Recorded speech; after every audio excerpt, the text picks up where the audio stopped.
Hello, folks. Larry here again with Curio Mechanics. I've been helping my father with a plumbing project.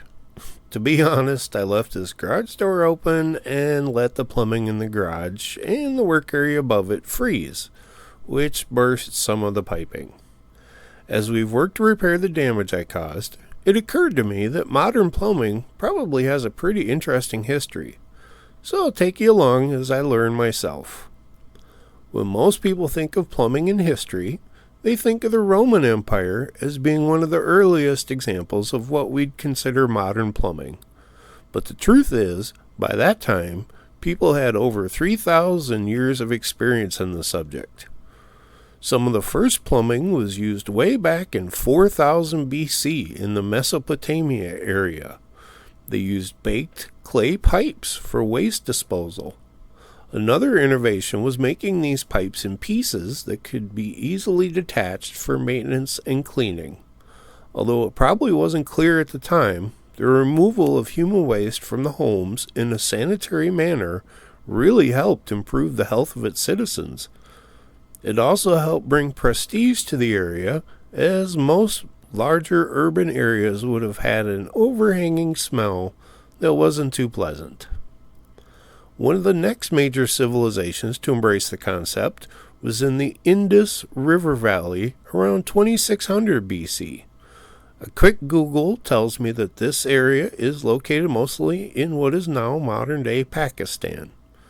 They had advanced sanitation that improved on the restroom area and included drains and covered sewers. This gave the citizens a better way to keep themselves and their city clean and tidy. At around the same time, the Egyptians were also pioneering the engineering of running water. Using their local resources also allowed them the claim of being the first to use copper for their piping. Copper also has the benefit of being a natural disinfectant to a limited degree, so their water was kept fresher when being stored and delivered. They even developed primitive toilets to further enable the concept of sanitation to flourish. By 2000 BC, there were more civilizations adopting this wonderful technology. China was using bamboo pipes for water transport, and the Minoan Crete area had even gone as far as offering both hot and cold running water.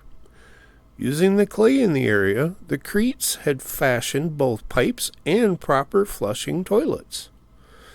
In ancient Greece, the hot and cold running water was put to good use with the invention of the shower that was used by their legendary athletes.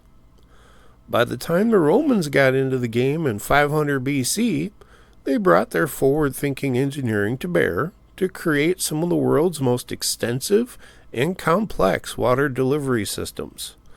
The famous Roman aqueducts were used to bring water in from the surrounding mountains into the cities to be distributed through a lead pipe-based system.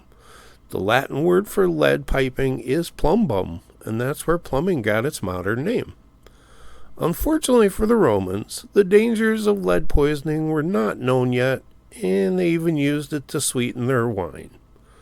Some historians speculate that the effects of lead poisoning may have helped lead to the Roman Empire's decline. There are other anecdotal references to impressive plumbing, such as the Hanging Gardens of Babylon and the drainage and irrigation systems used at Machu Picchu. Unfortunately, there were still parts of the world where waste and sewage was not handled as elegantly, and even up until 100 years ago, there were many parts of the world that did not have the benefit of running water.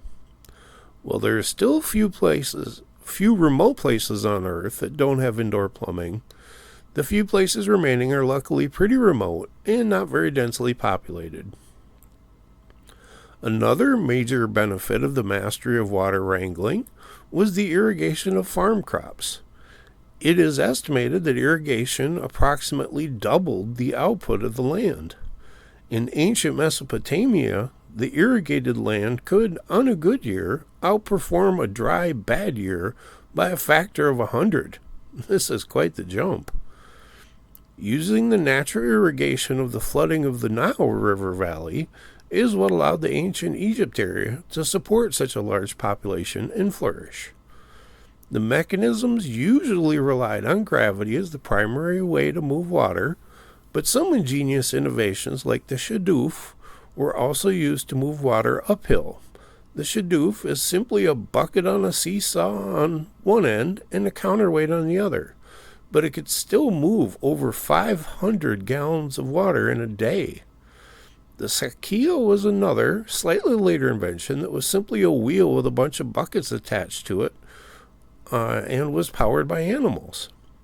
It provided a steady supply of water that could be used to effectively provide for an entire settlement.